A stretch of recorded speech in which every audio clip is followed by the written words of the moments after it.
Welcome back to study campus. Study campus में आप सभी का स्वागत है बच्चों। और हम कर रहे हैं बिजनेस लॉ हिंदी मीडियम से, और इतनी ऑलरेडी वीडियो बन चुकी है और आज की वीडियो को स्टार्ट करेंगे बेटा।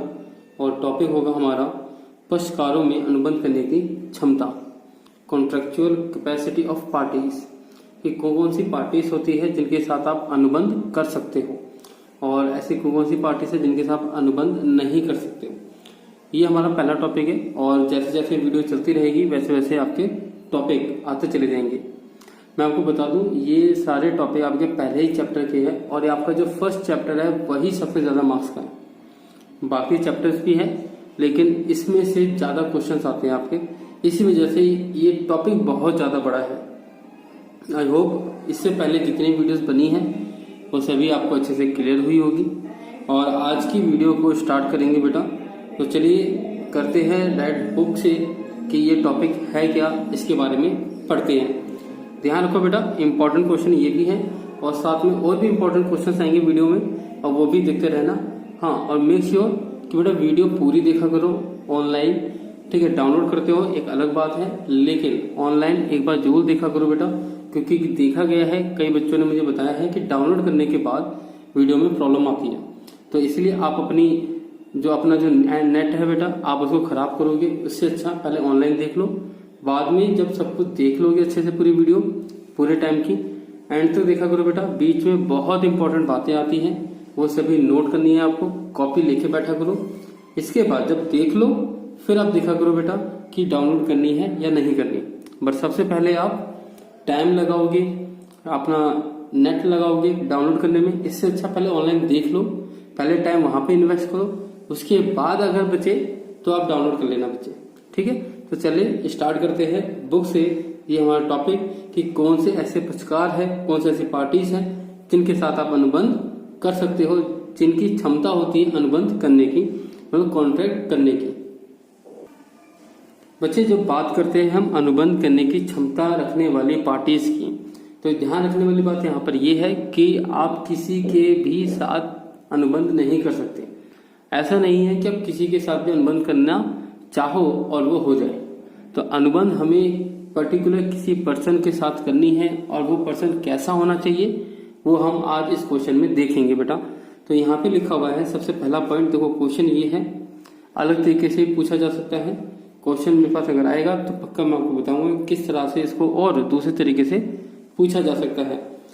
आंसर में बेटा लिखा हुआ है एक वैध अनुबंध के लिए यह आवश्यक है कि वह ऐसे व्यक्तियों द्वारा किया गया हो जो अनुबंध करने के योग्य हों। जो अनुबंध करने के योग्य ही नहीं है उनके साथ आप अनुबंध नहीं कर सकते, और अगर आपने अनुबंध किया तो वो आपका वैलिड, आपका अनुबंध नहीं माना जाएगा, ठीक है।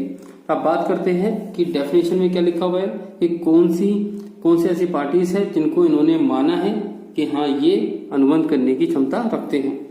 तो लिखा है बेटा अनुबंध अधिनियम की धारा 10 के अनुसार केवल वे ही पक्षकार अनुबंध कर सकते हैं जिनमें अनुबंध करने की क्षमता हो।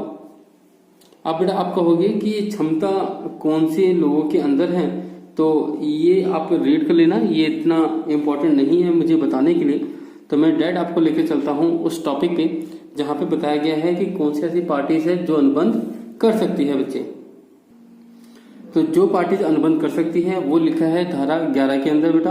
उसमें देखो ये जितनी भी धाराएं मैं आपको बता रहा हूँ बेटा ये आपको याद भी करनी है, साथ साथ कोशिश करो याद हो जाए। बार बार लिखोगे याद करोगे तो हो जाएगा।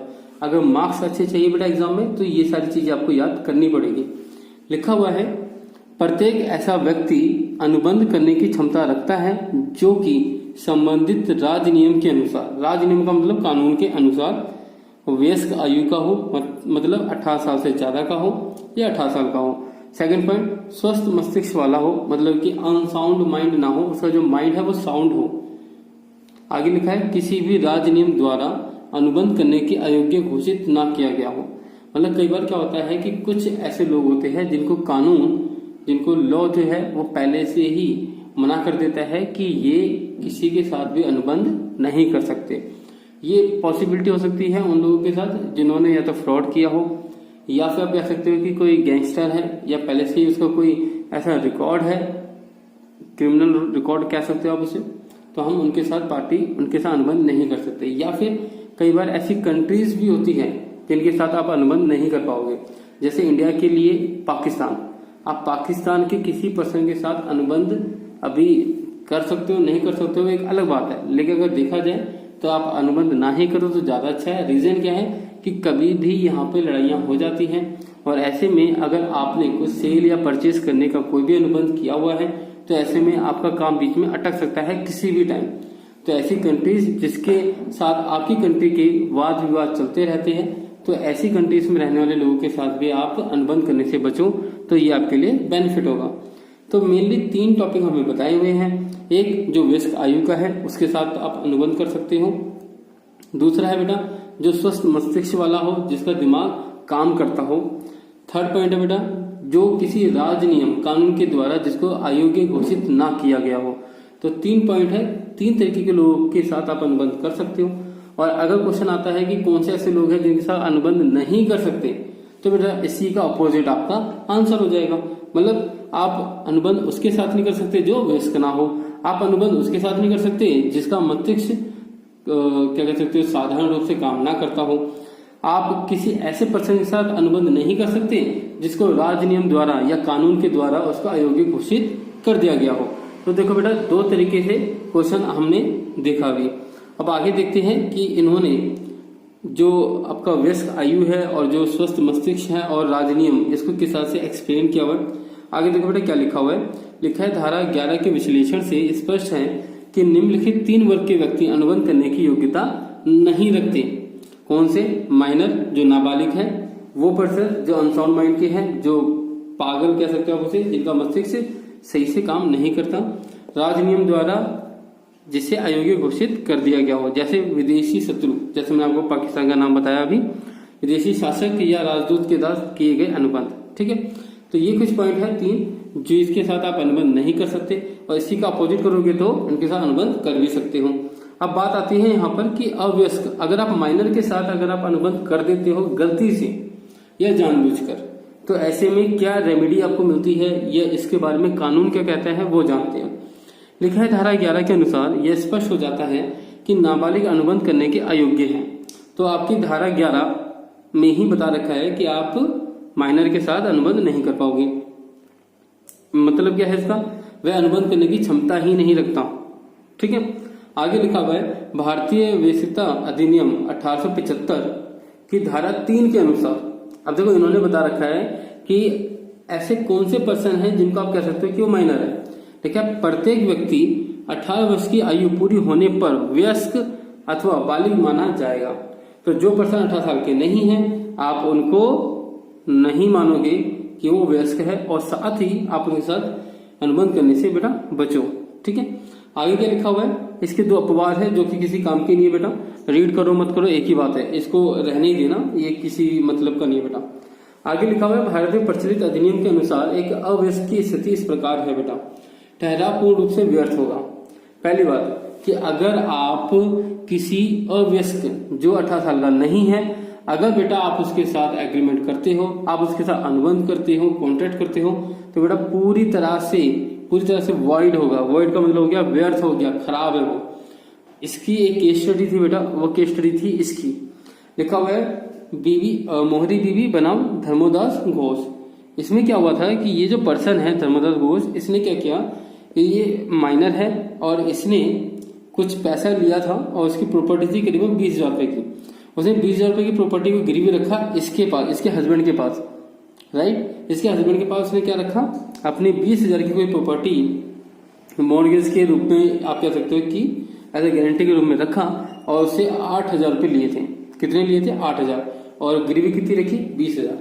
तो हुआ क्या आगे चल के कि जो मोहरी बीवी का जो हस्बैंड था, तो उसने पैसा लेते टाइम धर्मोदास से ये लिखवा लिया कि आप 18 साल के हो, आप वयस्क हो, ये लिखवा लिया उससे। अब ऐसे में क्या हुआ कि जब धर्मोदास जब पैसा नहीं दे पाया तो उसने बोला कि भैया मैं पैसे नहीं दे पाऊंगा। इवन जब कोर्ट में जब केस गया तभी धर्मोदास ने कहा कि जब मैंने पैसे लिए थे तब मैं 18 साल का नहीं था, इन्होंने मुझसे लिखवा लिया था कि मैं 18 साल का हूं। ध्यान रखो, माइनर को बहुत सारी अथॉरिटीज मिल जाती है, बहुत सारे उसको बेनिफिट मिलते हैं, तो इसीलिए उससे बचो कि आप माइनर के साथ कोई भी डील करो, क्योंकि ऐसे में आपके फेवर में कभी भी कोर्ट जो है कभी भी रिजल्ट नहीं सुनाएगा बच्चे, वो हमेशा माइनर के ही साथ जाएगा। तो यहाँ पर भी कुछ ऐसा ही हुआ, तो कोर्ट ने मना कर दिया कि धर्मोदास जो है वो कोई भी पैसा नहीं देगा, क्योंकि धर्मोदास से गलती से आपने 18 साल का लिखवा के आपने उसके साथ अनुबंध किया है, तो वो एक भी पैसा नहीं देगा, प्लस जो प्रॉपर्टी या जो भी अमाउंट आपने उसके पास अपने पास गिरवी रखा था वो भी आप उसको लौटा दोगे। तो ऐसे में हुआ ये कि जो आपकी मोहरी बीवी का जो हस्बैंड था उसने उस केस को और आगे तक लेके गया, बाद में हारने के बाद। अब जब आगे लेके गया तो बीच में समहाउ उसकी डेथ हो गई, और उसके बाद जो केस था वो उसकी वाइफ ने कैरी ऑन किया। तो इस वजह से यहाँ पे बोला हुआ है मोहरी बीवी। अब इसके बाद भी बेटा अगर देखा जाए तो यहाँ पर जब केस हुआ था उसके बाद भी क्या हुआ, उसके बाद जब इसकी वाइफ ने जब केस किया आगे चल के, तभी कोर्ट ने यही कहा कि जो धर्मोदास है वो बिल्कुल भी पैसे देने के लायबल नहीं है, क्योंकि आपने धोखे से उससे ये सारी चीजें लिखवा ली थी। तो यहाँ पर वो केस हार गए थे बच्चे। तो ये केस स्टडी थी इसकी, जब आप एक अवयस्क के साथ, आप एक माइनर पर्सन के साथ, नाबालिग के साथ आप जब एक अनुबंध करते हो, तो ऐसे में बेटा आपका हाना तय है। जिसमें सबसे फेमस जो था वो मोहरी बीवी और धर्मोदास घोष की एक कहानी थी बेटा। याद रखना, ये सारी जो कहानियां होती है वो रियल लाइफ की होती है, इसके ऊपर कोर्ट ऑलरेडी फैसला सुना चुके होते हैं, तो वही केस स्टडी हमें पढ़ने को मिल जाती है बच्चे।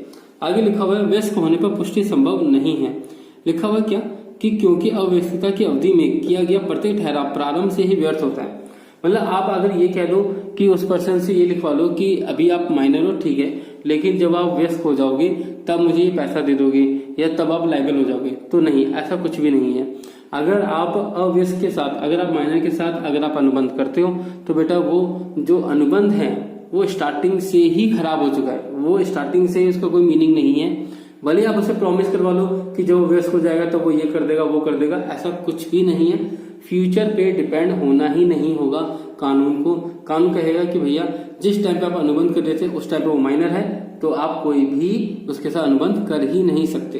तो इन फ्यूचर अगर आपको लगे कि हाँ मैं उस पर्सन से कह दूंगा कि जब वो 18 साल का हो जाएगा तब वो सारी चीजें पे कर देगा, तो बेटा ऐसा कुछ भी नहीं है। आगे लिखा हुआ है अव्यस्क से अनुबंध का लाभ वापस नहीं लिया जा सकता। मतलब कहने का ये है कि मान के चलो आप गलती से या जानबूझकर किसी भी तरीके से आपने किसी माइनर के साथ आपने अनुबंध किए, अब ऐसे में उस अनुबंध के जरिए उस अव्यस्क को कोई बेनिफिट हो गया, तो बेटा वो बेनिफिट आप उसे वापस नहीं ले सकते। ये ध्यान रखना बच्चे, आप वो बेनिफिट उसे वापस नहीं ले सकते, भले वो कितना ही बेनिफिट हुआ हो और आपको कितना भी लॉस हुआ हो। अव्यस्क जो है, जो माइनर है, वो बेटा आपको कुछ भी रिटर्न करने के लायबल बिल्कुल नहीं है, भले उसको कितना ही बेनिफिट होता रहा हो। अब नेक्स्ट पॉइंट बेटा हमें यहाँ पे दे रखा है अवरोध का सिद्धांत। बच्चे इसका मतलब क्या होता है? इसका मतलब ये हो जाता है कि माइनर अपनी बातों से पलट सकता है कभी भी। फॉर एग्जाम्पल, आपने अगर किसी पर्सन को ये बोल दिया कि ठीक है भाई आप 17 साल के 16 साल के हो, कोई बात नहीं आप अभी कर लो, और उस टाइम पे अगर वो आपकी बात मान भी जाता है, वो खुद बोलता है अपने मुंह से कि हाँ भाई ठीक है मैं प्रॉमिस कर रहा हूँ कि मैं ऐसे करके पैसे दे दूंगा, तो ध्यान रखो जब तक वो अपनी बातों पे टिका है तब तो ठीक है। लेकिन अगर वो अपनी बातों से पलटा तो ऐसे में कोर्ट में आपको कोई भी रेमेडी नहीं मिलेगी। यहाँ पे अवरोध का सिद्धांत का मतलब है कि वो अपनी बातों से पलट सकता है। ध्यान रखो क्यों? क्योंकि माइनर को ये राइट है कि वो बोल सकता है कि भैया जब ये सारे काम हुए थे तब मैं माइनर था और ऐसे में आपको कोई भी बेनिफिट नहीं मिलेगा। तो इसका मतलब बेटा ये है कि वो झूठी गवाही दे सकता है माइनर, ये उसको कानूनी रूप से उसको अधिकार मिला हुआ है। झूठी गवाही से मेरा मतलब ये है कि वो अपना पक्ष रख सकता है। अब इसका मतलब क्या है? देखो आपको लगेगा कि इसका मतलब तो जो माइनर है वो कुछ ही बोल देगा, नहीं ऐसा नहीं है बेटा। माइनर से मेरा मतलब यहाँ पर ये है अवरोध के सिद्धांत से कि अगर वो झूठ बोल देता है अव्यस्क कि भाई मैं अभी 18 साल का हूं, या वो बोल सकता है कि मैं इन फ्यूचर दे दूंगा पक्का जब मैं 18 साल का हो जाऊंगा, तो ऐसे बेटा आपके और उसके बीच की बात है, ठीक है। लेकिन अगर आप गए कोर्ट में तो वो जो पर्सन है जो 18 साल का नहीं हुआ वो अपनी बातों से पलट सकता है उस पॉइंट के लिए सिर्फ कि वो 18 साल का नहीं है। ध्यान रखना, वो बात अलग है कि वो बोल देगा कि हाँ मैंने बोला था, लेकिन ऐसे में उसकी लीगल लायबिलिटी नहीं बनती आपको पैसा रिटर्न करने की, या जो भी अनुबंध हुआ था उसके बिटवीन जो भी काम करना था उसको वो काम ना करने की। वो उसके लिए लायबल ही नहीं है। वो आपके लिए ना तो काम करेगा ना तो आपको पैसा रिटर्न करेगा। क्यों? क्योंकि वो अपनी बातों पे पलट सकता है। वो सिर्फ उम्र को लेकर, याद रखना, सिर्फ एज को लेकर वो ये बोल सकता है कि वहां पे उसको सिर्फ सच बोलना है कोर्ट में कि मैं 18 साल का नहीं था उस टाइम पे, बस इतनी सी बात उसको बोलनी है। और जैसे ही वही वाली बात बोलेगा और आपका काम खत्म हो जाएगा बच्चे, मतलब आपका द एंड हो जाएगा। नेक्स्ट पॉइंट बेटा बोला हुआ है हमारे पास, अनिवार्य आवश्यकताओं की पूर्ति के लिए दायित्व क्या है बच्चे। यहाँ पे एक बार चीज देखने की है कि अनिवार्य आवश्यकताएं ये क्या चीज है बेटा, वो देख। इसका मतलब बच्चे ये हो जाता है कि मान के चलो कि कोई अवयस्क है अभी, और लेट सपोज एक बच्चा है जिसकी मॉम डैड नहीं है लेकिन वो पैसों में अमीर है, तो उसकी जो प्रॉपर्टी है बहुत अच्छी है, वो बच्चा अभी छोटा है, और ऐसे में उसको जो पालने वाले हैं, जो गार्डियंस जिसे हम कहते हैं, वो उसके ऊपर पैसा खर्च कर सकते हैं उस टाइम के लिए, लेकिन वो सारा पैसा उसकी प्रॉपर्टी से लेने के वो अधिकार रखते हैं, क्योंकि अभी वो पैसा खर्च कर रहे हैं उस बच्चे के ऊपर, लेकिन जब वो बड़ा हो जाएगा या इन बिटवीन भी वो उसकी प्रॉपर्टी से वो खर्चा वापस ले सकते हैं अपना पैसा। बट ध्यान रखना कि वो जो पर्सन है, वो जो बच्चा है, वो लेकिन लायबल नहीं होगा। उसकी प्रॉपर्टी से तो आप ले सकते हो जो भी आप पैसा खर्च कर रहे हो उसके ऊपर, लेकिन उस बच्चे से नहीं ले सकते आप। मान के चलो कि वो बच्चा क्या कह सकते हैं कि उसके पास प्रॉपर्टी नहीं है, लेकिन वो अनाथ बच्चा है, आप उसकी देखभाल करते हो, सब कुछ करते हो, और फिर आप उससे बोलते हो कि मैंने तेरे पर इतना खर्च किया, अब एक काम करो, अब आप 18 साल के हो चुके हो, काम करो और मुझे पैसा दो जितना ही मैंने आपके ऊपर खर्च किया। तो बेटा वो पॉसिबल नहीं हो पाएगा, आप उस बच्चे से नहीं ले सकते, चाहे वो 18 साल का हो जाए बाद में या ना हो, लेकिन आप उसकी प्रॉपर्टी से पैसा ले सकते हो उतना जितना आपने खर्च किया है, इतना आप कर सकते हो बच्चे। नेक्स्ट पॉइंट है बेटा हमारा, अवयस्क के संरक्षक अथवा निरीक्षक के साथ किया गया अनुबंध वैध हो सकता है।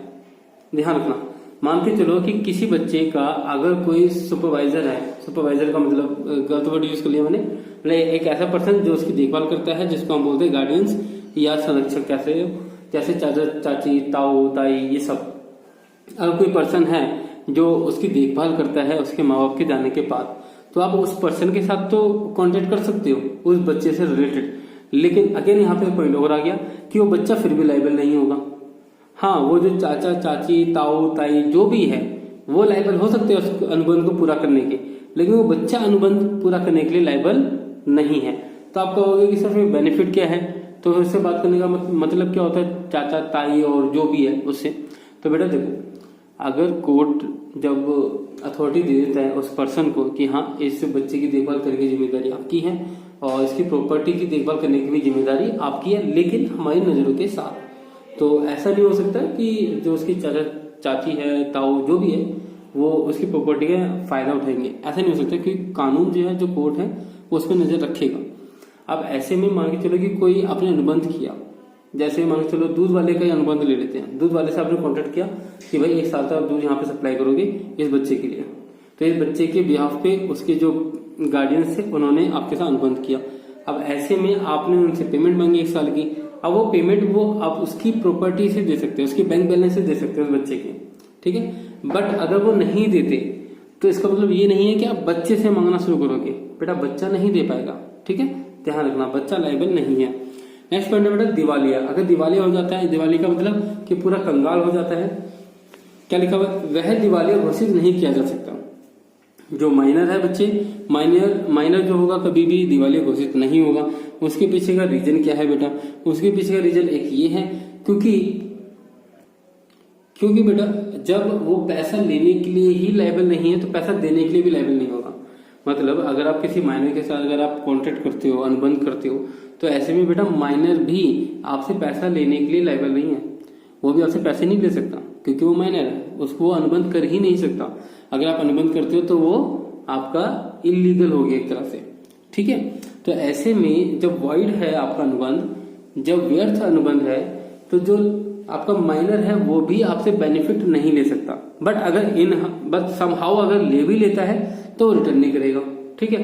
तो ध्यान रखना कि माइनर भी आपके ऊपर केस नहीं कर सकता बेनिफिट लेने के लिए। तो एक पॉइंट तो आपको अच्छा लगा होगा कि माइनर भी आपके ऊपर केस नहीं कर सकता। नेक्स्ट पॉइंट बेटा हमारा क्या है, वह पूर्ण साझेदार भी नहीं हो सकता। अगर आप पार्टनरशिप करते हो, और पार्टनरशिप अगर आप करते हो ऐसे पर्सन के साथ जो 18 साल का नहीं हुआ है अभी, तो बेटा उसको पूरी तरीके से पार्टनर नहीं माना जाएगा। ध्यान रखना, पूरी तरह से पार्टनर ना मानने के पीछे का रीजन ये है कि वो ऋण नहीं देगा, वो लोन नहीं चुकाएगा, वो लायबिलिटी नहीं चुकाएगा उस बिजनेस की पूरी तरीके से। ध्यान रखना ये वाली बात, ठीक है। तो आप उसको पर्सनल, आप उसको क्या कह सकते हो कि आप उसको ठहरा नहीं सकते कि हाँ भाई तू भी पार्टनर था तो तू पैसे देगा, लॉस हुआ है बिजनेस में तो तू पैसे देगा, ये आप उसको बोल नहीं सकते हो। क्यों? क्योंकि वो अभी नाबालिग है बच्चे। तो ये सारे पॉइंट नाबालिग के थे। और नेक्स्ट पॉइंट और भी है, क्या लिखा हुआ है, एजेंट नियुक्त किया जा सकता है और अवयस्क के माता पिता का दायित्व। ये सारी टॉपिक है बेटा, ये इतने इंपॉर्टेंट नहीं है तो मैं आपको बता नहीं रहा, लेकिन आपके सामने लिखे हुए तो आप पढ़ लेना। और जो मेन पॉइंट है वो मैंने आपको बता दिए बच्चे, ठीक है। अब बात करते हैं नेक्स्ट क्वेश्चन की। तो नेक्स्ट क्वेश्चन हमारा क्या इंपॉर्टेंट है, देखो बेटा ये वाला जो क्वेश्चन है ना, मैं आपको क्वेश्चन समझा देता हूँ, बाकी आंसर आप पढ़ लेना बेटा। एक अवयस्क ने एक प्रो नोट लिखकर 10,000 रुपए का उधार लिया। जो माइनर है उसने क्या किया, उसने एक नोट लिखा, उसने उसे प्रॉमिस किया होगा भले कि मैं आपको आधे पैसे दे दूंगा, तो उसने 10,000 रुपए का प्रोनोट लिख दिया। वयस्क हो जाने पर उसने पहले प्रोनोट के स्थान पर दूसरा प्रोनोट लिख दिया, बाद में उसने भुगतान करने से इनकार कर दिया। अब देखो हुआ क्या यहाँ पर, हुआ ये कि एक पर्सन है जो नाबालिग है, उसने किसी पर्सन को लिखित में दे दिया कि भाई मैं आपको पैसा दे दूंगा जब मैं इतने टाइम का हो जाऊंगा और मुझे 10,000 रुपए दे दो। उसने 10,000 रुपए दे दिए। अब उसके बाद क्या हुआ कि जैसे ही वो टाइम पीरियड खत्म हो गया, उस पर्सन ने क्या किया, उसने दोबारा प्रोनोट लिख दिया। उसने दोबारा नोट लिख दिया कि मैं अब इतने टाइम के बाद दे दूंगा पक्का। अब जब वो भी टाइम जब निकल गया तो ऐसे में जिसने पैसे दिए थे उसने उसके ऊपर कर दिया केस कि भाई मुझे मेरा पैसा चाहिए, तू हमें घुमा रहा है चारों तरफ बार बार। अब ऐसे में जब ये केस जब कोर्ट में जाएगा बच्चे, तो वहां पर वो क्या बोलेगा, वो बच्चा वो बोलेगा कि सर भले ही मैं आज 20 साल का 25 साल का हो गया हूं, लेकिन जब मैंने वो पैसे लिए थे, जब मैंने वो नोट लिखा था उनको, तब मैं क्या था, अवयस्क था, तब मैं माइनर था। और बेटा माइनर के साथ क्या हुआ, कोई भी अनुबंध व्यर्थ होता है, उसका कोई मीनिंग नहीं होता, तो ऐसे में वो पैसा देने के लिए लायबल नहीं होगा। तो बेटा बच के रहना माइनर के साथ। माइनर के साथ बेटा आपको कोई भी ना तो अनुबंध करना है ना तो कोई डीलिंग करनी है। क्यों? क्योंकि वहां पे आपको लॉस ही होगा, ठीक है। अब देखो ये जो टॉपिक था हमारा, वो था हमारा कि आप अनुबंध किन लोगों के साथ कर सकते हो और किन लोगों के साथ नहीं कर सकते हो। और जब आप किन लोगों के साथ नहीं कर सकते हो की बात करते हैं तो 3 पॉइंट हो गए हमारे, एक वो जो माइनर है, एक वो जो अनसाउंड माइंड है, और एक वो जो कानून ने मना कर रखा है कि भैया इसके साथ मत करना। जिसमें हमने जो माइनर है उसके हमने इतने सारे पॉइंट देख लिए जो ये सारे थे। तो कहीं ना कहीं आपका जो माइनर वाला जो पॉइंट है बेटा वो इंपॉर्टेंट है बच्चे, ठीक है। और ये वाला क्वेश्चन मैं आपको बता दिया है। कई बार क्वेश्चन कंबाइन होकर आ जाता है कि जैसे अभी मैंने आपको क्वेश्चन जो बताया था पहला और प्लस ये वाला क्वेश्चन, ये दोनों मिक्स होकर आ जाएंगे, ठीक है। नेक्स्ट जो पॉइंट है बेटा वो है हमारा फ्री कंसेंट। तो वो भी देख लेते हैं बच्चे। फ्री कंसेंट का टॉपिक क्या है हमारा, कंसेंट का मतलब होता है बेटा सहमति। जब आप अनुबंध करते हो, जब आप बेटा समझौता करते हो, तो समझौता करने का तरीका क्या होता है कि एक सहमति दोगे, एक्सेप्ट करोगे उसे। तो जो सहमति है बेटा वो क्या होनी चाहिए बेटा, फ्री माइंड से होनी चाहिए, आपके ऊपर कोई बाउंडेशन नहीं होनी चाहिए, ठीक है। मतलब किसी के दबाव में ना दो आप। तो जो आप समझौता जिसमें आप एक्सेप्टेंस दे रहे हो, अपनी स्वीकृति दे रहे हो, वो बेटा किसी के दबाव में ना हो, उसको बोलते हैं फ्री कंसेंट। अब इससे रिलेटेड क्वेश्चन क्या है बेटा वो पढ़ लेते हैं। सहमति कब स्वतंत्र नहीं होती, सहमति उत्पीड़न से कब प्रभावित होती है। उत्पीड़न बेटा अनुबंध की वैधता पर उत्पीड़न प्रभाव की व्याख्या कीजिए। ओके, तो 3 तरीके से क्वेश्चन हमें पूछा गया है।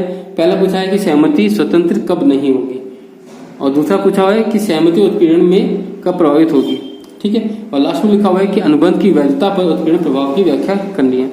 3 क्वेश्चन एक साथ, और ऐसे क्वेश्चन बेटा बहुत डेंजर होते हैं और ऐसे क्वेश्चन आने के चांसेस बहुत ज्यादा होते हैं। जब आपको एक से ज्यादा क्वेश्चन एक ही में मिल जाते हैं तो ऐसे बेटा वो क्वेश्चन बड़े खतरनाक होते हैं, ठीक है। तो ऐसे क्वेश्चन तो आपको करने ही करने हैं बेटा। तो एक बार देख लेते हैं कि सहमति कब स्वतंत्र नहीं होती, एक बार वो देख लेते हैं बेटा, ठीक है। बेटा लिखा हुआ है अनुबंध करते समय दोनों पक्षकारों, मतलब दोनों जो पार्टीज है का एक ही बात जो सुनने वाला और जो बोलने वाला दोनों के लिए एक ही बात पर एक ही भाव का मतलब होता है जो फीलिंग है उनकी वो से सहमत होना आवश्यक है। फिर से पढ़ो, अनुबंध करते समय दोनों पक्षकारों का एक ही बात पर एक ही भाव से सहमत होना आवश्यक है। भाव का मतलब है उसका मीनिंग, ठीक है। कि अगर मैं आपसे कहता हूं कोई भी सेंटेंस अगर मैं कहता हूं आपसे कि मुझे ये तेल चाहिए, तो इसका मतलब क्या है कि अगर आप एक ही प्रकार का तेल अगर आप बेच रहे हो तो आप भी वो मीनिंग समझ गए, मैं भी वो मीनिंग समझ गया, तो जो दोनों का जो मीनिंग है बोलते टाइम वो सेम होना चाहिए बच्चे। आगे क्या लिखा हुआ है, आगे लिखा हुआ है यदि दोनों अलग अलग बातों के विषय में सोच रहे हैं, मैं किसी और तरीके से सोच के बोल रहा हूं, उसके दिमाग में कुछ और चल रहा है, तो सहमति नहीं मानी जाती। आगे लिखा हुआ है कि भारतीय अनुबंध अधिनियम की धारा 14 के अनुसार, ये बेटा धारा 14 में लिखा हुआ है कि सहमति उस समय स्वतंत्र कही जाएगी जब वह निम्नलिखित में से किसी द्वारा प्रभावित ना हो। मतलब कि अगर ये जो 5 पॉइंट हैं, अगर सहमति देते समय अगर ये 5 पॉइंट नहीं है उसमें, तो इसका मतलब जो सहमति है वो आपकी स्वतंत्र है, आपने अपनी मर्जी से दिया। लेकिन सहमति देते समय अगर इन 5 में से कोई भी पॉइंट अगर उसमें इन्वॉल्व है, अगर इंक्लूड है, तो इसका मतलब बेटा सहमति आपकी स्वतंत्र नहीं है। और अगर सहमति स्वतंत्र नहीं है तो बेटा समझौता नहीं हो पाएगा, एग्रीमेंट नहीं हो पाएगा, और अगर एग्रीमेंट नहीं हो पाया तो बेटा अनुबंध नहीं हो पाएगा, मतलब कॉन्ट्रैक्ट नहीं हो पाएगा। तो बेटा सहमति जो है बेटा आपकी वो स्वतंत्र होनी चाहिए। अब आगे क्या क्या लिखा हुआ है, तो बेटा उत्पीड़न एक ये वर्ड नहीं होना चाहिए जब आप क्या करो, जब आप सहमति दो अपनी। अनुचित प्रभाव नहीं होना चाहिए, पढ़ेंगे इसके आगे भी। आगे लिखा है कपट और धोखा नहीं होना चाहिए, मिथ्या वर्णन अथवा असत्य कथन, गलती, ये सारी चीजें बेटा। अब देखो होता क्या है, मैं आपको एक एग्जांपल देता हूँ। जब LIC जब आप लेते हो, चाहे वो जीवन बीमा की हो, चाहे वो आप इंश्योरेंस कराओ अपनी किसी भी व्हीकल का, ऐसे में जो कंपनियां होती है वो आपसे कुछ बातें छुपा लेती है, राइट, कुछ बातें छुपा लेती है। वो आपको कभी ये नहीं बताती कि आप अभी चलो प्रीमियम भर रहे हो, अच्छी बात है, लेकिन जब आप आओगे पैसा लेने के लिए मैच्योरिटी पे, तब हम आपका ऐसे तो घुमाएंगे, वही वाली बात बताते नहीं है। वो बहुत सारी चीजें नहीं बताते। जैसे लाइफ इंश्योरेंस है तो उसमें भी वो बताएंगे कि अगर इस तरीके से मरेगा पर्सन तो पैसा मिलेगा, नहीं तो नहीं मिलेगा, राइट। और इंश्योरेंस कंपनी पूरी की पूरी कोशिश करती है कि किसी भी तरीके से इस पर्सन को फंसाओ, इन द सेंस उसको ये बताओ कि मतलब कोर्ट में इस तरह से पेश कर दो कि वो उस बीमारी से मरा था जो पहले से थी और हमें उसके बारे में नहीं पता था। तो कहीं ना कहीं वो इसी दाव पेज पे खेलती रहती है पूरे इंश्योरेंस कंपनी। इंश्योरेंस कंपनी बेटा इसी तरीके से पैसा कमाती है, वो पूरा क्लेम कभी देती ही नहीं है, याद रखना हमेशा। तो अब देखते हैं बाकी कि आगे लिखा क्या है बच्चे। बेटा देखो क्या लिखा हुआ आगे, यदि कोई सहमति उपयुक्त में से किसी से भी प्रभावित है तो सहमति स्वतंत्र नहीं कहलाएगी। अगर इनमें से कोई भी पॉइंट अगर इंक्लूड है सहमति देते समय तो उसको हम स्वतंत्र नहीं कहेंगे। आगे लिखा है बेटा वैधानिक प्रभाव क्या होता है। अगर आपकी जो सहमति है अगर वो स्वतंत्र नहीं है तो वैधानिक प्रभाव क्या है बेटा, लीगल इफेक्ट क्या आएगा बेटा इसका।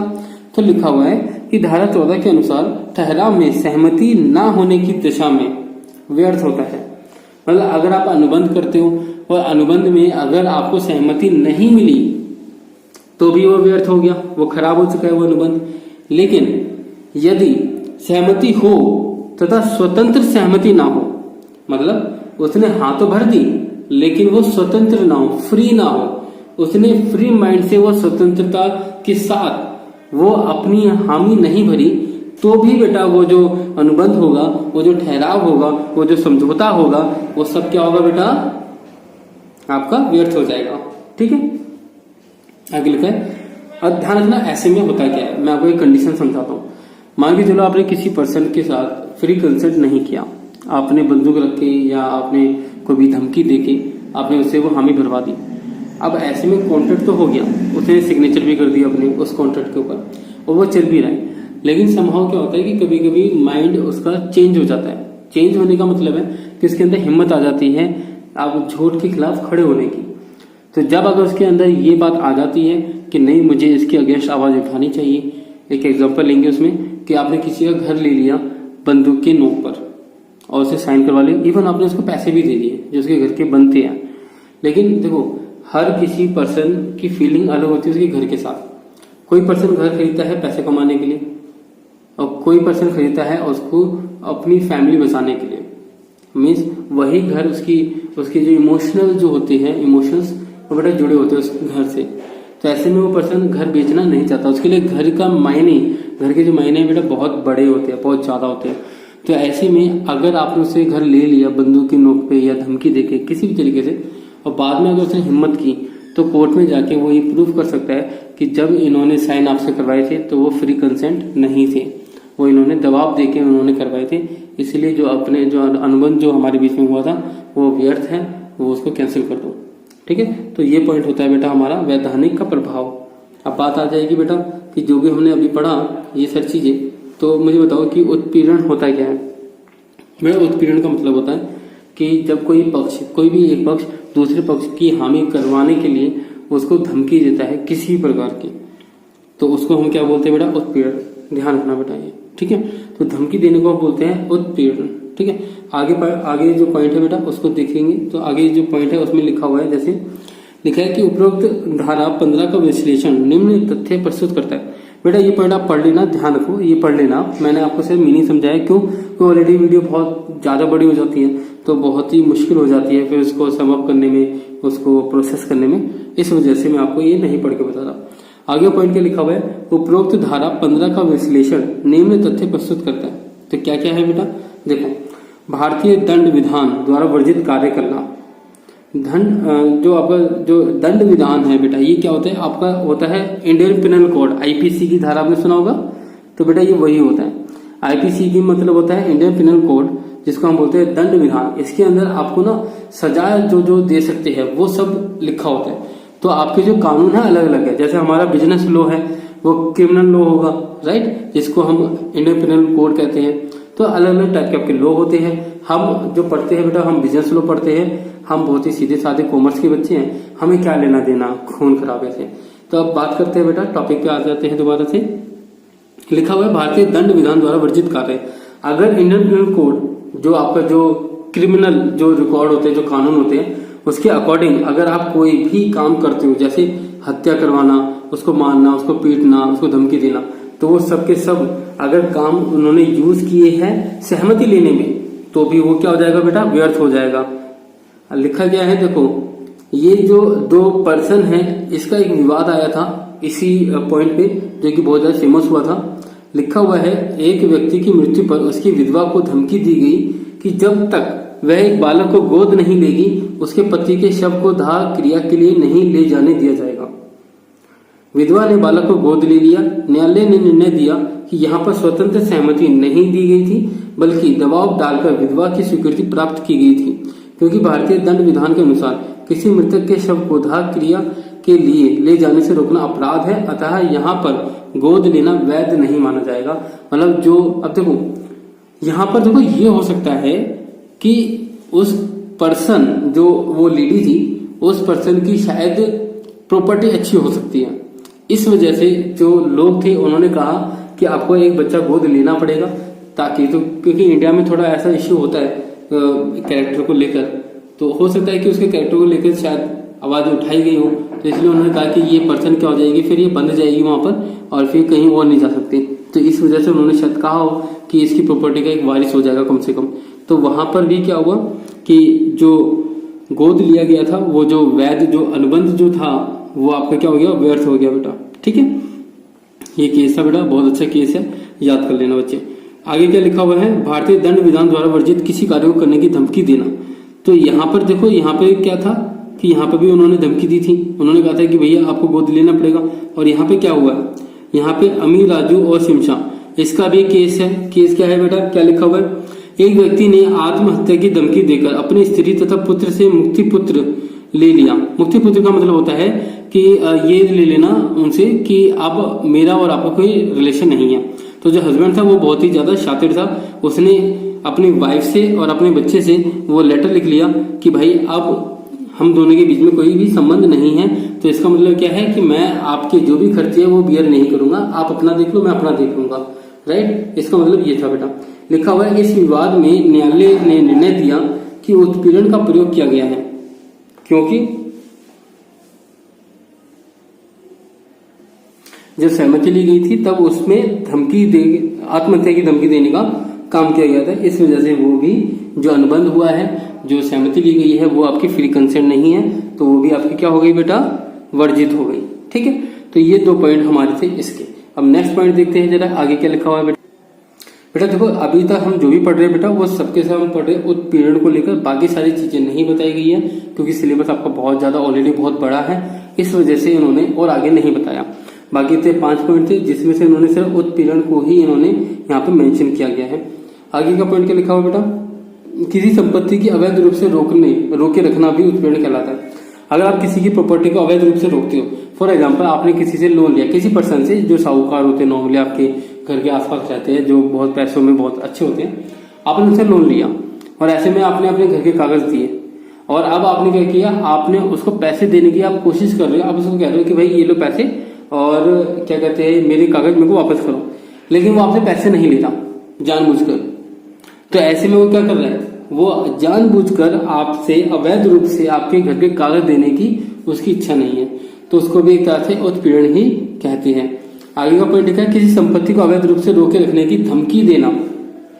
बेटा आगे पढ़ लेना क्योंकि वीडियो ऑलरेडी बहुत ज्यादा बड़ी होती जा रही है और मुझे आगे और भी कुछ कराना है, तो ये भी देख लेना बेटा, ये पढ़ लेना एक बार अपनी तरफ से। अगर समझ में नहीं आएगा तो मुझे बता देना, तो नेक्स्ट वीडियो में आपको ये समझा भी दूंगा साथ साथ, ठीक है। आगे का पॉइंट है बेटा हमारा, ये जो लास्ट क्वेश्चन होगा हमारा इसके अंदर जो मेरी साइड से बेटा, बाकी आप 2 क्वेश्चन और बताऊंगा बेटा जो आपको रीड करने हैं, ठीक है। अगेन कहूंगा बच्चे, अगर कुछ भी समझ में नहीं आए कोई प्रॉब्लम नहीं है, मैं हूं यहाँ पे, आप मुझे बोल देना कि सर मुझे ये समझ में नहीं आया, कि मुझे वो ये वाला टॉपिक, कोई भी टॉपिक बेटा समझ में ना आए तो मुझे बता देना, ठीक है। मैं उसके लिए अलग से वीडियो बना दूंगा, लेकिन अभी आपको वीडियो देना बहुत जरूरी था, तो इस वजह से मैंने आपको क्वेश्चंस कम से कम आपको प्रोवाइड करा दिए एटलीस्ट। लिखा है बेटा, एक अनुबंध अनुचित प्रभाव से कब प्रेरित माना जाएगा, अनुचित प्रभाव के अनुबंध पर क्या प्रभाव होते हैं। अब क्या है अंडर इन्फ्लुएंस, क्या मतलब होता है, अनुचित प्रभाव का मतलब क्या है बेटा। अनुचित प्रभाव सबसे पहले तो इसका मीनिंग समझो। भारतीय अनुबंध अधिनियम की धारा 16 के अनुसार एक अनुबंध अनुचित प्रभाव द्वारा प्रेरित किया गया उस समय कहा जाएगा जब पक्षकारों के बीच संबंध ऐसे हों, उनमें से कोई एक पक्ष दूसरे की इच्छा को प्रभावित कर सकने की स्थिति में हो, वह दूसरे पक्षकार पर अनुचित लाभ पाने की इच्छा से अपनी इस स्थिति के प्रयोग में भी लाया जा सके। बेटा ये क्वेश्चन इंपॉर्टेंट क्यों माना जाएगा, ये इसलिए माना जाएगा क्योंकि अगर देखो आप किसी के साथ अगर अनुबंध कर रहे हो और अगर आप हो पावर में, तो ऐसे में आप उसका जो भी डिसीजन होगा आप उसको इन्फ्लुएंस कर सकते हो।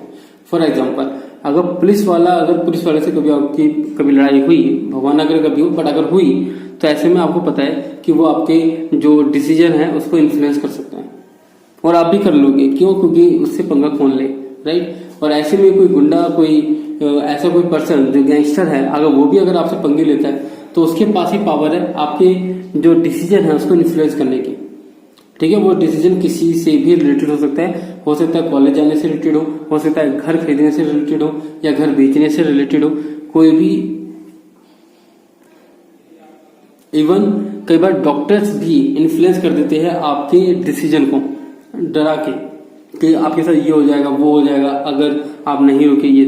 तो अगर कोई भी पर्सन अगर इस तरह से करता है, इवन पर्सनल एक्सपीरियंस तो मेरा भी है कि मुझे हॉस्पिटल का नाम याद नहीं है, दिल्ली में ही है, और वहां पर भी ये हुआ था कि मेरे भाई को एडमिट किया गया था और वहां पर जब एक्चुअली उनको कोई प्रॉब्लम नहीं थी, उसके बाद भी जब वहां से जब हमने डिस्चार्ज लिया कि हमें भी जाना है सेम डे उसी टाइम, जब हमें पता चला कि 4-5 घंटे हो गए थे, वहां पे एडमिट कर लिया और नॉर्मल चेकअप के लिए था, बट उसके बाद भी तो जब हमने वहां से डिस्चार्ज करने के लिए जब कहा, तब उनका भी यही था कहना कि ये हो जाएगी प्रॉब्लम, वो हो जाएगी, अगर पर्सन मर भी सकता है तो उसमें हमें कोई रिस्पॉन्सिबिलिटी नहीं है। तो इसका मतलब भी बेटा क्या है कि वो क्या कर रहे हैं, अनुचित प्रभाव कर रहे हैं बेटा, वो आपको इन्फ्लुएंस कर रहे हैं, आपके डिसीजन को इन्फ्लुएंस कर रहे हैं। तो वो बेटा रियलिटी नहीं बता रहे थे, वो अपनी स्थिति, वो जिस पोजीशन में है उसका बेनिफिट उठा रहे थे। ऑब्वियसली बात है, जो डॉक्टर है जो वो बोलेगा वही हम सच मानेंगे, क्योंकि बॉडी के अंदर हमें नहीं पता क्या चल रहा है, वो डॉक्टर अच्छे से जानता है। और अगर डॉक्टर ही गलत तरीके से रिप्रेजेंट करेगा उन सब चीजों को, तो ऐसे में हमें क्या करना होगा, हमें उसकी बात माननी पड़ेगी। तो उसको बोलते हैं बेटा आपके जो डिसीजन है उसको अनड्यू इन्फ्लुएंस किया हुआ है बेटा। कैसे, देखो जरा उदाहरण में लिखा हुआ है, ए एक डॉक्टर है जो एक वृद्ध रोगी को अनुचित प्रभाव द्वारा किसी अधिक फीस के लिए प्रेरित करता है। अनुचित प्रभाव, देखो इसका भी एक एग्जांपल ले लो बेटा। अगर आप नॉर्मली अगर आपको खांसी जुकाम है, अभी जैसे कोविड-19 चल रहा है, जैसे आपको खांसी जुकाम है, आप गए डॉक्टर के पास और आपने कहा कि डॉक्टर साहब मेरे को खांसी जुकाम है और ऐसे में देखो चेकअप वेकअप कर लो। अब वो अपनी स्थिति का फायदा उठाते हुए आपको अगर डरा दे और आपसे ज्यादा फीस ले ले, वो कहे कि मैं अगर इस तरह से दवाई दे दूंगा और ये आपकी ट्रीटमेंट 4 दिन की जगह 14 दिन तक चलेगी, इस तरीके से कोई भी अगर वो बातें आपको सिखाता है तो आप इसको क्या बोल सकते हो बेटा कि आपका जो डिसीजन है उसको उसने क्या किया बेटा, इन्फ्लुएंस किया। आपका जो कॉन्ट्रैक्ट था डॉक्टर और आपके बीच में जो अनुबंध था फीस को लेकर, वो उसने क्या किया, उसको इन्फ्लुएंस कर दिया, उस फीस को उसने इंक्रीज कर दिया बच्चे। तो ये सारी चीजें जो होती है बेटा वो आ जाती है हमारी इन्फ्लुएंस के अंदर। और आगे क्या लिखा हुआ है, अनुचित प्रभाव, इसको हम अनुचित प्रभाव कहेंगे बेटा, जिसको हम बोलते हैं अनड्यू इन्फ्लुएंस। आगे लिखा अनुचित प्रभाव को प्रयोग में लाने की स्थिति क्या है बेटा, वो देख लेते हैं एक बार। निम्नलिखित दशाओं में कोई व्यक्ति किसी दूसरे व्यक्ति की इच्छा को प्रभावित करने की स्थिति में कहा जाता है यदि, तो कौन सी कंडीशन में हम कहेंगे कि सामने वाला आपके डिसीजन को इन्फ्लुएंस कर देगा, चेंज कर देगा, या आपके आंसर को चेंज करने की पोजीशन में है। कब कहेंगे बेटा, 2 पॉइंट है जो हम बोलेंगे। पहला, किसी एक पक्षकार का उच्च पद पर होना। अगर आपको ऑफर देने वाला, आपके डिसीजन को चेंज करने वाला अगर आपसे ऊंचे पद पर है, जैसे मैंने एग्जांपल दिया आपको पुलिस का या डॉक्टर का। दूसरा, विश्वासरहित संबंध। विश्वासी संबंध, इसका मतलब क्या हुआ, एक ऐसा पर्सन जिसके ऊपर आप भरोसा करते हो, जैसे फॉर एग्जांपल वकील। देखो अब मैं आपको एक एग्जांपल देता हूँ, छोटी मोटी चीजें, जैसे आपके घर में अगर मलेरिया पाया गया तो वो एमसीडी वाले आते हैं, ठीक है, वो कर देते कोर्ट का चलान। आप कोर्ट में गए, अब आप सोचते हो कि यार कौन टाइम लगाएगा और चलान वाला मरेगा, तो क्यों ना भाई वकील से बात कर कुरा के जल्दी दो, वकील जज का कौन वेट करे। अब ऐसे में जो वकील है वो क्या करेगा, आपको डरा देगा, कहेगा कि अब 1500 का चलान होता है, अगर जज साहब को गुस्सा आ गया तो वो 2000 का भी कर देंगे, 2500 का भी कर देंगे, तो एक काम करो आप मुझे 1000 रुपये दे दो, मैं निपटा दूंगा।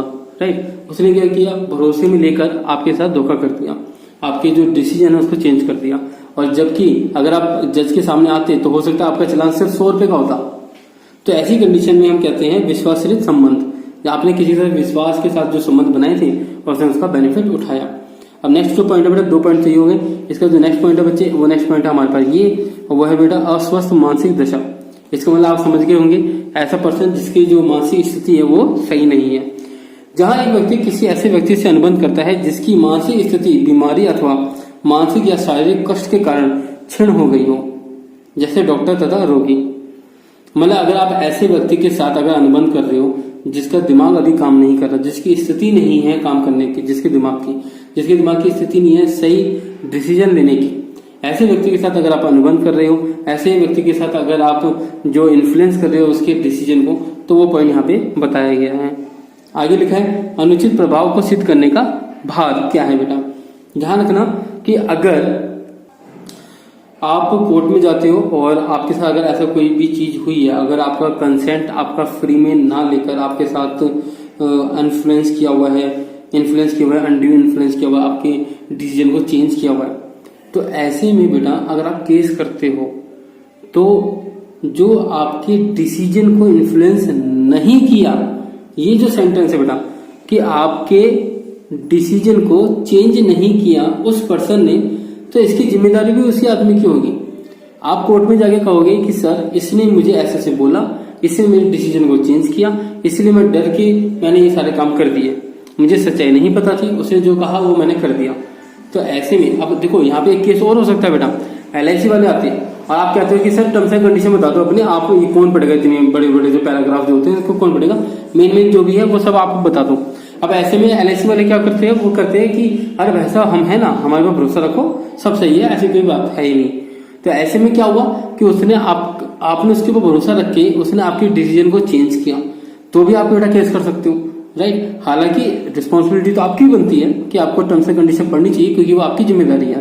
राइट, पर फिर भी एक पॉइंट था तो मैंने कहा चलो आपको बता देते हैं। दूसरा पॉइंट क्या है कि अगर आप केस करते हो और आप कहते हो कि इन्होंने मुझे अनड्यू इन्फ्लुएंस किया है, इन्होंने मेरे विचार को अपने प्रभाव से इन्होंने चेंज किया है, तो ऐसे में वो उसने इन्फ्लुएंस किया या नहीं किया ये प्रूफ करना उस पर्सन की जिम्मेदारी है जिसके अगेंस्ट आपने केस किया है। तो अगर मैं ये कह देता हूँ कोर्ट में जाके कि इस गुंडे की वजह से मैंने अपना घर बेचा, इसने मुझे धमकी दी, इसने मुझे ये किया, अब ये उसकी जिम्मेदारी है ये प्रूफ करना है कि उसने मुझे धमकी दी या नहीं दी। राइट, और उसने मेरे विचार को चेंज किया नहीं किया, वो उसकी जिम्मेदारी है। तो इसको हमने बोला हुआ है अनुचित प्रभाव को सिद्ध करने का भार मतलब है कि रिस्पॉन्सिबिलिटी किसकी है, तो बेटा उस पर्सन की है जिसके अगेंस्ट आपने केस किया है। ठीक है, ये पॉइंट था हमारा। आगे लिखा है अनुचित प्रभाव का प्रभाव क्या है, तो लिखा हुआ है इफेक्ट और अनड्यू इन्फ्लुएंस। अगर अनड्यू इन्फ्लुएंस होता है, अनुचित प्रभाव होता है, तो उसका प्रभाव क्या पड़ेगा बेटा। लिखा है अनुबंध उस पक्षकार की इच्छा पर व्यर्थनीय होगा जिसकी सहमति अनुचित प्रभाव द्वारा ली गई है। मतलब जिसके द्वारा भी आपने ये सहमति ले ली, वो पर्सन चाहे तो उस अनुबंध को कैंसिल कर सकता है, उसको व्यर्थ कर सकता है। तो इसका जो इफेक्ट है बेटा वो ये है। अगर आपका अनुचित प्रभाव से आपका जो डिसीजन है उसको चेंज करने की कोशिश करता है और अनुबंध कर भी लेता है, तो अगर आप चाहो तो उस अनुबंध को आप कैंसिल कर सकते हो बच्चे। ये आपके पास एक रेमेडी होती है। तो लिखा हुआ है इफेक्ट क्या है, वो ये है बेटा कि आप उसको केस को खत्म कर सकते हो, उस अनुबंध को खत्म कर सकते हो बच्चे। तो ये जो हमने अभी तक पढ़ा था बेटा वो था अनड्यू इन्फ्लुएंस का था, ठीक है, अनुचित प्रभाव का था। उससे पहले हमने बेटा जो पढ़ा था वो हमने पढ़ा था उत्पीड़न का, हमने वो पढ़ा था। अब इसके बाद जो है बेटा अनुचित प्रभाव और उत्पीड़न के बीच में डिफरेंस। जो उत्पीड़न है उसमें बेटा धमकी उमकी आ गई। अनुचित प्रभाव में क्या हो गया कि भरोसे में लेकर आपके डिसीजन को चेंज कर दिया, या अपनी जो भी अधिकार है उसके, जो भी उसके पास राइट्स है उसको लेकर, जो उसके पास पावर है उसको लेकर आपके जो डिसीजन उसको चेंज किया, तो अनुचित प्रभाव हो गया। उत्पीड़न में आपकी धमकी आपकी, तो इसके पीछे बेटा अंतर है, ये आप पढ़ सकते हो बेटा। देखो ये सारे हैं, ना समझ में आए तो बिल्कुल बेटा मैं हूं आपके लिए, आप मुझे बता सकते हो। एक पॉइंट जो मुझे कराना है बच्चे मिथ्या वर्णन का है था कि आपको जो अनुबंध के बारे में जो बताया गया वो गलत बताया गया। आपके साथ जब अनुबंध करने जब कोई पर्सन आया तो उसने जो उसकी व्याख्या की है अनुबंध की वो गलत की है। तो बेटा इसको भी आप रीड कर लो या रहने दो, इसको रीड मत करना, इसको चलो मैं करा दूंगा आपको नेक्स्ट क्लास में। उसके बाद बच्चे जो क्वेश्चन आता है वो आता है बेटा फ्रॉड का। ये भी अच्छे क्वेश्चन है, ये सारे क्वेश्चन मेरे को आपको कराने हैं। इसके पीछे का रीजन क्या है बच्चे, देखो एक बार को मान के चलते हैं कि एग्जाम में नहीं आएंगे, बट कम से कम नॉलेज के लिए अच्छे लाइफ में बहुत काम आएंगे आपके, ठीक है। तो आपका एक फ्रॉड वाला हो गया, कपट वाला, एक हो गया आपका बेटा इसमें मिथ्या वर्णन, मतलब कि आपको गलत तरीके से समझाया गया उसके बारे में, ठीक है। तो ये सारे जो क्वेश्चन थे बेटा वो हम करेंगे नेक्स्ट वीडियो में। और उसके बाद बेटा इसके अंदर हाँ एक क्वेश्चन हो रहा है जैसे कि क्या मौन रहना कपट है। अगर आप किसी चीज को लेकर अगर चुप हो जाते हो, आप कोई पर्सन आया अनुबंध करने के लिए, उसने आपको ऑफर किया और आपने जानबूझकर आप चुप रह गए, आप जानबूझ चुप रह गए, और ऐसे में उसने क्या माना, उसने माना कि अगर ये चुप है तो इसका मतलब इसकी हाँ है, राइट। वो बोला जाता है ना कि बहुत सारी चीजें, क्या छोड़ो उनसे बातों को।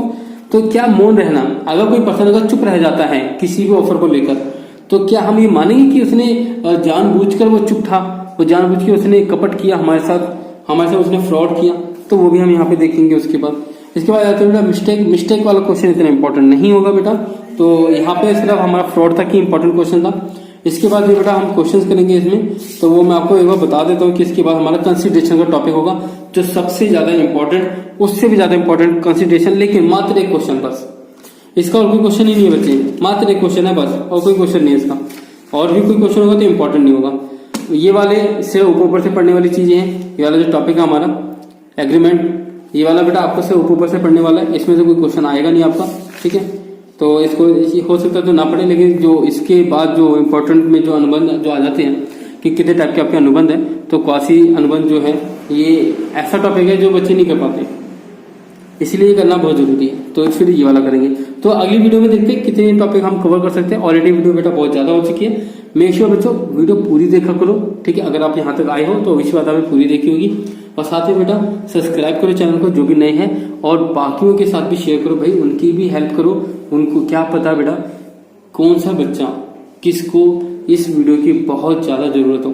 बच्चे मिलते हैं नेक्स्ट वीडियो में, करना हो तो करो, नहीं तो कोई बात नहीं। और बताना कमेंट में बेटा वीडियो कैसी लगी, स्पेशली बेटा जब तक आप नहीं बताओगे तब तो मुझे पता नहीं चलेगा कि वीडियो कैसी लगी। और अगर अच्छी लगी बेटा तो लाइक करो और मुझे बताओ। अच्छा लगता है बेटा अगर आप मुझे बताते हो कि वीडियो आपको अच्छी लगी या वैसे अच्छी लगी होगी। चलो ठीक है बेटा, मिलते हैं नेक्स्ट क्लास में।